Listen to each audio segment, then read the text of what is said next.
नमस्कार दोस्तों, PKR fact point में आपका स्वागत है। मित्रों, इस वीडियो के माध्यम से हम आज वैश्विक संगठनों का अध्ययन करेंगे और इस क्रम में सबसे पहले हम अध्ययन करेंगे यूनाइटेड नेशन ऑर्गेनाइजेशन यानी कि संयुक्त राष्ट्र संघ का। अगर हम इसकी पृष्ठभूमि को व्याख्यायित करें तो आप ये समझ लीजिए कि ये एक ऐसा संगठन है जो किसी वैश्विक स्तर पर लड़ाई झगड़े या जो संघर्ष होंगे उसको रोकने के लिए बनाया गया था। और यह पहला उदाहरण नहीं है जो वैश्विक संघर्ष को रोकने के लिए बनाया गया था। इसके पहले भी जब आप विश्व इतिहास का अध्ययन करेंगे तो आपको वियना कांग्रेस, राष्ट्र संघ आदि के रूप में इस प्रकार के छोटे मोटे प्रयास देखने को मिल जाएंगे। लेकिन जब द्वितीय विश्व युद्ध हो जाता है, भयंकर उसमें तबाही मच जाती है, उसके बाद से एक ऐसे संगठन को गठित करने का विचार किया जाता है जो कहीं न कहीं अंतर्राष्ट्रीय संघर्षों को रोकने का प्रयास करे। उसी सोच की उपज संयुक्त राष्ट्र संघ यानी यूनाइटेड नेशन ऑर्गेनाइजेशन रहा है। अब अगर हम इसकी पृष्ठभूमि देखें तो देखिए, भविष्य के वैश्विक संघर्षों को रोकने के उद्देश्य से विनाशकारी द्वितीय विश्व युद्ध के पश्चात संयुक्त राष्ट्र संघ का गठन किया गया था। यह राष्ट्रों के अप्रभावी लीग का उत्तराधिकारी है। मतलब एक ऐसा संगठन स्थापित किया गया था जो विश्व युद्ध नहीं रोक पाया, तो वही यहाँ कहा गया है कि राष्ट्रों के अप्रभावी लीग का उत्तराधिकारी है। अब संयुक्त राष्ट्र के चार्टर का मसौदा तैयार करने के लिए 50 देशों के प्रतिनिधियों ने 15 अप्रैल 1945 को अमेरिका के सैन फ्रांसिस्को में एक बैठक की। ठीक,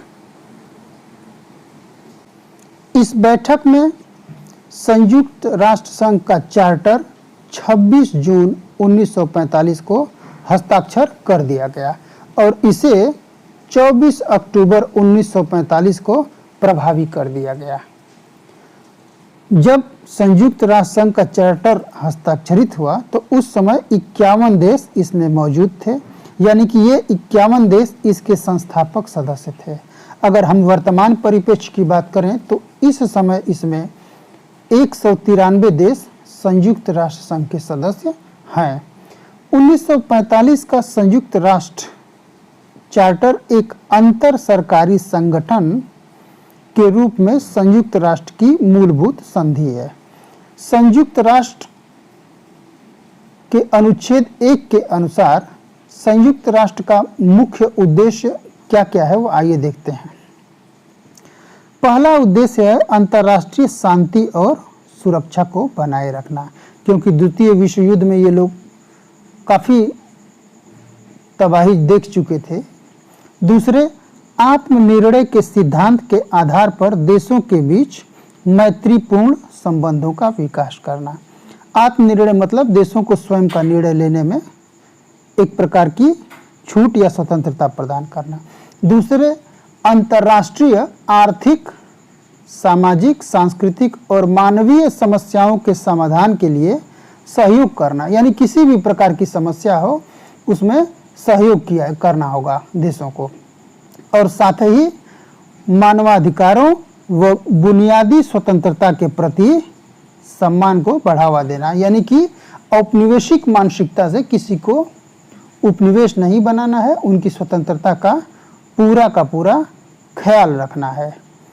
अब इन सामान्य उद्देश्यों की प्राप्ति के लिए क्या किया गया? एक सामंजस्य का केंद्र स्थापित किया गया, यानी कि जो संयुक्त राष्ट्र संघ स्थापित किया गया उसमें 6 अंग थे। पहला महासभा यानी कि जनरल असेंबली, दूसरा था सिक्योरिटी काउंसिल यानी सुरक्षा परिषद, तीसरा न्यास परिषद, चौथा इंटरनेशनल कोर्ट न्यायालय, इसके बाद था सचिवालय जो कि यूनाइटेड नेशन का, इसके बाद आर्थिक और सामाजिक परिषद की स्थापना की गई। अब हम एक एक करके इसके जो भाग हैं इनका अध्ययन करेंगे। तो आइए देखते हैं कि महासभा का क्या कंडीशन है, यानी जनरल असेंबली का। तो जो महासभा थी इसकी खासियत यह है कि महासभा संयुक्त राष्ट्र का एक मुख्य विचार विमर्श या नीति निर्धारक और प्रतिनिधि अंग है।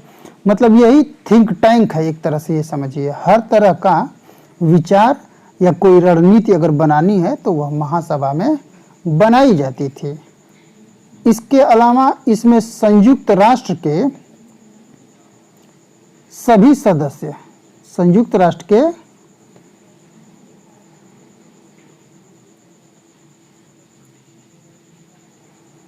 इसमें संयुक्त राष्ट्र के सभी सदस्य देशों के प्रतिनिधि सम्मिलित होते थे।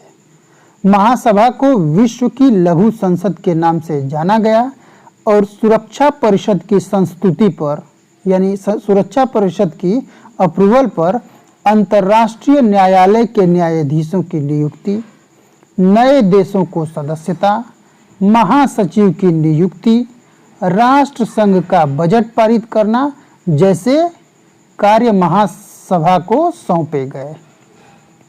अब महासभा के कार्यों का विस्तृत विवरण हम देखेंगे कि पहला है निशस्त्रीकरण एवं शस्त्रों के नियमन के सिद्धांत के साथ अंतर्राष्ट्रीय शांति सुरक्षा को बनाए रखना और सहयोग के सिद्धांत पर विचार विमर्श करना व उन पर अपनी सिफारिशें पेश करना।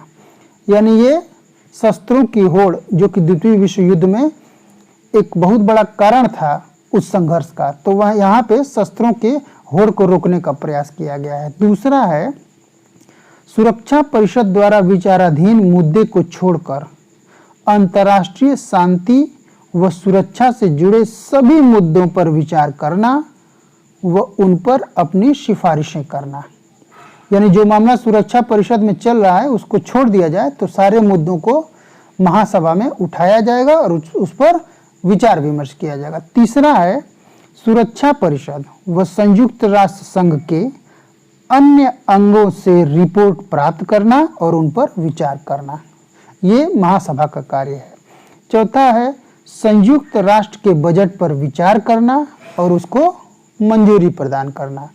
अब देखिए, कोई भी ऐसी स्थिति जिससे देशों के बीच मैत्रीपूर्ण संबंधों को बनाए रखने में बाधा पड़ सकती हो, उसका शांतिपूर्ण समाधान करने के लिए सिफारिश करना। तो ये कार्य हुआ आपका संयुक्त राष्ट्र महासभा का। अब हम देखते हैं सुरक्षा परिषद, जो कि दूसरा संगठन है। सुरक्षा परिषद की खासियत यह है कि सुरक्षा परिषद संयुक्त राष्ट्र संघ का महत्वपूर्ण अंग है। इसे दुनिया के पुलिसमैन के नाम से जाना जाता है। इसकी संरचना यह है कि इसमें कुल 15 सदस्य होंगे। 15 सदस्यों में 5 सदस्य अस्थायी होंगे, जिसमें कि चीन, रूस, फ्रांस, अमेरिका और ब्रिटेन विद्यमान है, और 10 ऐसे अस्थायी सदस्य हैं जिनकी नियुक्ति या निर्वाचन महासभा के द्वारा प्रत्येक 2 वर्ष पे किया जाएगा। अगर हम गौर करें तो भारत जो है 1 जनवरी 2021 से पुनः 2 वर्ष के लिए, यानी 2021-22 के लिए सुरक्षा परिषद के अस्थायी सदस्य के रूप में चुना जा चुका है। अब सुरक्षा परिषद के कार्य एवं शक्तियों का हम अध्ययन करेंगे। तो इसका पहला कार्य है अंतर्राष्ट्रीय शांति व सुरक्षा कायम रखना, और सुरक्षा परिषद की प्राथमिक जिम्मेदारी होगी। मतलब अंतर्राष्ट्रीय शांति और सुरक्षा की ये स्थापना करेगा। ऐसे विवाद व स्थिति की जांच करेगा जिसमें अंतर्राष्ट्रीय शांति को खतरा होने की संभावना हो। अगर कोई बात है तो उस पर विचार यह करेगा। तीसरा है इसका ये कि विवादों के निपटारे के लिए उपाय सुझाएगा और समझौते की शर्तों को निर्धारित करेगा। चौथा है अगर कोई आक्रमणकारी देश है जो अन्याय कर रहा है तो उसके विरुद्ध सैन्य कार्रवाई करेगा। 5वां है इसका कार्य कि नए सदस्यों को संघ में प्रवेश की सिफारिश करना व उन शर्तों को निर्धारित करना जिनके आधार पर नए देश अंतर्राष्ट्रीय न्यायालय के सदस्य बन सकते हैं। 6वां कार्य है सुरक्षा परिषद का महासभा के महासचिव की नियुक्ति के लिए सिफारिश करना व उनके साथ मिलकर अंतर्राष्ट्रीय न्यायाधीशों का चयन करना। अब सुरक्षा परिषद की प्रक्रियाओं व ढांचों में सुधार से संबंधित कुछ मामले हैं जो अक्सर उठते रहते हैं। भारत भी हमेशा, आपने सुना होगा कि सुरक्षा परिषद में सुधार के लिए कई बार अंतर्राष्ट्रीय मंच से आवाज़ उठा चुका है। तो आखिर क्यों ऐसा होता है, क्यों आवाज़ उठाई जाती है सुरक्षा परिषद की में सुधार की? तो देखिए, 1952 में आम सभा में स्वीकृत एक प्रस्ताव के माध्यम से सुरक्षा परिषद में सुधार से संबंधित पहल की शुरुआत की जा चुकी थी। इस प्रस्ताव में 3 मुख्य शिकायतों का उल्लेख था। पहला, सुरक्षा परिषद अब राजनीतिक वास्तविकताओं का प्रतिनिधित्व नहीं करता, यानी कि 50 साल पहले गठन हुआ था तो राजनीतिक वास्तविकताओं का यह प्रतिनिधित्व अब नहीं कर रहा है, क्योंकि 50 साल पुराना हो चुका है इसका प्रावधान और इसका संगठनिक ढांचा। दूसरा है, इसके फैसले पर पश्चिमी मूल्यों व हितों की छाप है व इन फैसलों पर चंद देशों का दबदबा होता है। निश्चित रूप से ये बात कही गई कि यहाँ पे अमेरिका और यूरोपीय देशों का विशेष प्रभाव रहता है, उनका दबाव रहता है और एशियाई और तीसरे विश्व के देशों की यहाँ अनदेखी हो जाती है। इस कारण से दूसरी बात भी सही है। तीसरा है, सुरक्षा परिषद में बराबर का प्रतिनिधित्व नहीं है, ये तो सही बात है। सुरक्षा परिषद के ढांचे में बदलाव की बढ़ती मांगों को देखते हुए जनवरी 1997 में तत्कालीन महासचिव कोफी अन्नान ने सुधार प्रक्रिया हेतु एक जांच की शुरुआत करवाई। तो ये सब बातें थी, तो कोफी अन्नान ने जांच की एक प्रक्रिया शुरू करवाई और अपनी रिपोर्ट दी कि कुछ समय पश्चात सुरक्षा परिषद की अस्थायी और अस्थायी सदस्यता के लिए निम्न मानदंड सुझाए गए। नए सदस्य को क्या करना होगा? बड़ी आर्थिक ताकत होना चाहिए कि जो नया सदस्य इसमें शामिल होगा उसे बड़ी आर्थिक ताकत होना चाहिए। दूसरे, वह बड़ी सैन्य ताकत होना चाहिए। भारत तो दोनों पूरा करता है आज के डेट में। संयुक्त राष्ट्र संघ के बजट में ऐसे देश का योगदान ज़्यादा हो, ये बात है कि संयुक्त राष्ट्र संघ का जो बजट हो उसमें देशों को योगदान देना पड़ता है। तो भारत अच्छा खासा योगदान दे रहा है। आबादी के लिहाज से बड़ा राष्ट्र हो, भारत दुनिया की दूसरे नंबर की सबसे आबादी वाला देश है। लोकतांत्रिक व मानवाधिकारों का सम्मान करता हो, भारत निश्चित रूप से करता है। यह देश ऐसा हो जो अपने भूगोल, अर्थव्यवस्था, संस्कृति के लिहाज से विश्व की विविधता की नुमाइंदगी करता हो। निश्चित रूप से वसुधैव कुटुंबकम, धार्मिक सहिष्णुता जैसे मूल्यों को भारत ने अपने लोकतांत्रिक पद्धति में स्थान दिया हुआ है। अब भारत निम्न कारणों से सुरक्षा परिषद में अस्थायी सदस्यता की मांग कर रहा है। भारत क्यों मांग कर रहा है? देखिए, भारत कहता है कि संयुक्त राष्ट्र के संस्थापक सदस्यों में वह शामिल था, इसलिए उसे स्थान मिलना चाहिए। बात तो सही है कि जब स्थापना हुई थी तो हम भी उस समय सदस्य थे। दूसरा, भारत संयुक्त राष्ट्र शांति अभियानों में सर्वाधिक योगदान देने वाला देश है। मतलब अगर कहीं किसी देश में कोई संयुक्त राष्ट्र की शांति सेना अभियान कर रही है तो उसमें भारत अव्वल नंबर पे रहता है। तो इस कारण से भी सुरक्षा परिषद में भारत को एक अस्थायी सदस्य के रूप में मान्यता देनी चाहिए और ऐसा करने के लिए संगठन में कुछ संशोधन करने पड़ेंगे। जनसंख्या, क्षेत्रीय आकार, सकल घरेलू उत्पाद, आर्थिक क्षमता, संपन्न विरासत और सांस्कृतिक विविधता, इन सभी पैमानों पर भारत खरा उतरता है। निश्चित रूप से यह दुनिया का सबसे बड़ा लोकतंत्र और एशिया की तीसरी सबसे बड़ी अर्थव्यवस्था है। इस कारण से इसे संयुक्त राष्ट्र में स्थान मिलना चाहिए।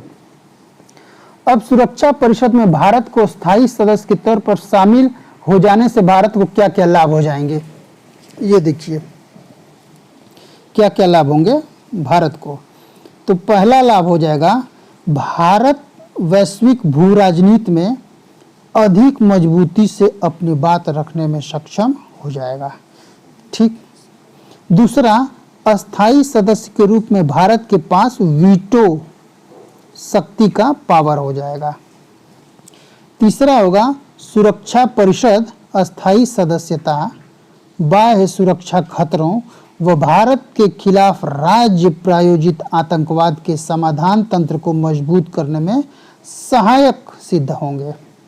दूसरे, आपको बता दें यहाँ पे कि एक वीटो पावर होता है जो केवल अस्थायी देशों के पास होता है। जब भी कोई प्रस्ताव पारित होना होता है तो जो 5 अस्थायी देश हैं उनमें प्रत्येक की सहमति आवश्यक है। अगर एक भी सदस्य वीटो कर दिया तो वो प्रस्ताव पारित नहीं हो पाएगा। दूसरे, जब भारत के पास अस्थायी सदस्यता होगी तो ये जो राज्य प्रायोजित आतंकवाद, पड़ोसी देशों इत्यादि से भारत परेशान रहता है, यहाँ पे इनके विरुद्ध कार्यवाही होगी और निश्चित रूप से राज्य प्रायोजित आतंकवाद से भारत को मुक्ति मिल सकती है। चौथे, यह हिंद महासागर व दक्षिणी चीन सागर जैसे उप महाद्वीपीय क्षेत्रों में चीन के प्रभुत्व को कम करने में भारत की मदद करेगा। चीन चूंकि एक अस्थायी देश है तो हमेशा भारत जब भी कोई प्रस्ताव पारित करता है तो चीन वीटो करने का प्रयास करता है या कर भी देता है। इस कारण से जब भी कोई हिंद महासागर और दक्षिणी चीन से संबंधित प्रस्ताव यहाँ पे आएगा तो चीन जो अपना प्रभाव जमाता है, भारत को भी वीटो पावर और अस्थायी सदस्यता सुरक्षा परिषद में होगी। इस कारण से चीन का प्रभाव कुछ कम होता हुआ नजर आएगा। अब देखते हैं सुरक्षा परिषद में जो सुधार होने हैं उसमें बाधाएं क्या क्या उत्पन्न होती हैं। पहली बाधा, संयुक्त राज्य अमेरिका व चीन सुरक्षा परिषद में किसी बड़े बदलाव के विरोधी हैं। निश्चित रूप से अमेरिका चूंकि योगदान अंशदान देने वाला सबसे बड़ा देश है तो वह तो वैसे ही प्रभाव छोड़े रहता है यूनाइटेड नेशन पे, तो वो क्यों चाहेगा कि किसी अन्य को भी उसके बराबर अधिकार मिल जाए। दूसरे, चीन हमेशा चीन की नज़र रखता है भारत पे। अगर भारत को सुरक्षा परिषद में अस्थायी सदस्यता मिल गई तो चीन का प्रभाव कम हो जाएगा। इस कारण से चीन विरोध करता है। अब देखिए G4 देश हैं जिसमें भारत, ब्राजील, जर्मनी और जापान है। इनके बीच सुधार के एजेंडे के संदर्भ में मतभिन्नता है। यानी कि जो संयुक्त राष्ट्र के सुरक्षा परिषद में अस्थायी सदस्य पाने के उम्मीदवार हो सकते हैं उसमें भारत, ब्राजील, जर्मनी और जापान है। ये स्वयं किसी एजेंडे पर एक मत नहीं हो पाते हैं तो कहां से वहां पे सुधार हो पाएगा। तीसरे, सुरक्षा परिषद की संरचना में किसी भी बदलाव के लिए संयुक्त राष्ट्र के चार्टर में संशोधन की आवश्यकता होगी जिसे संयुक्त राष्ट्र महासभा की सदस्यता के 2/3 बहुमत से हस्ताक्षरित व समर्थन प्राप्त करना होगा। तो जो विशेषाधिकार प्राप्त देश हैं वो इसमें बाधा अटकाते हैं। अगला है, 5 सरकारों के पास बिना शर्त वीटो को संयुक्त राष्ट्र के सबसे अलोकतांत्रिक चरित्र के रूप में देखा गया है। अब पूरे विश्व में केवल 5 ऐसे देश हैं जिनको वीटो पावर दिया गया है, तो निश्चित रूप से यह एक अन्यायपूर्ण प्रणाली तो है ही। अगला है कि वैश्विक चुनौतियों का सामना करने और तेजी से बदलती दुनिया में प्रासंगिक बने रहने के लिए संयुक्त राष्ट्र को प्रबंधकों और कर्मचारियों को सशक्त बनाने का प्रयास करना चाहिए, प्रक्रियाओं को सरल बनाना चाहिए, जवाबदेही और पारदर्शिता को बढ़ाना चाहिए। अब अगला हम देखेंगे पॉइंट कि सुरक्षा परिषद से संबंधित कुछ अन्य मुद्दे क्या हैं, जिसमें पहला है कि संयुक्त राष्ट्र सुरक्षा परिषद वर्तमान में भी द्वितीय विश्व युद्ध के समय की भू राजनीतिक संरचना को दर्शाती है। यानी कि 1945 में जो दूसरा विश्व युद्ध हुआ था, खत्म हुआ उस समय, उसके बाद जो गठन किया गया सुरक्षा परिषद का, यह उसी समय के भू राजनीतिक संरचना को प्रदर्शित कर रहा है। जबकि अब विश्व में बहुत बदलाव हुए हैं, तमाम प्रकार के देश अलग हुए हैं, तमाम प्रकार के लोग जुड़े हैं, कई देश संपन्न हुए हैं, विकास की दौड़ में आगे निकले हैं, उनकी हैसियत और भूगोल बदला है। तो इस प्रकार से ये उस समय के हर चीजों को, प्रतिनिधित्व को दिखाने का प्रयास करता है। सुरक्षा परिषद की वर्तमान संरचना कम से कम 50 वर्ष पहले की शक्ति संतुलन पर बल देती है, यानी कि 1945 में जो बनी थी उस पर बल देती है। उदाहरण के लिए यूरोप में जहां दुनिया की कुल आबादी का महज 5% जनसंख्या निवास करती है, तो सुरक्षा परिषद में अस्थायी सदस्य के तौर पर सर्वाधिक प्रतिनिधि है। सही बात है, जो विश्व की 5% जनसंख्या यहाँ निवास करती है, और यहाँ पे रूस, ब्रिटेन और फ्रांस अस्थायी सदस्य के रूप में यूएनओ में प्रतिनिधित्व कर रहे हैं। जैसा कि अफ्रीका का कोई भी देश सुरक्षा परिषद का अस्थायी सदस्य नहीं है, तो उसका भी एक कोई न कोई देश तो होना ही चाहिए, इसलिए वहाँ पे असंतुलन की स्थिति बन जाती है। निष्कर्षतः यह कहा जा सकता है कि संयुक्त राष्ट्र सभी राष्ट्रों का विश्व का सबसे बड़ा लोकतांत्रिक निकाय है। इस नाते लोकतांत्रिक समाज के निर्माण, तीव्र गरीबी में रहने वाले लोगों के लिए आर्थिक विकास और जलवायु परिवर्तन के संबंध में पृथ्वी की पारिस्थितिकी तंत्र को संरक्षित करने के मामलों में मानवता के प्रति इनकी जिम्मेदारी बहुत अधिक हो जाती है।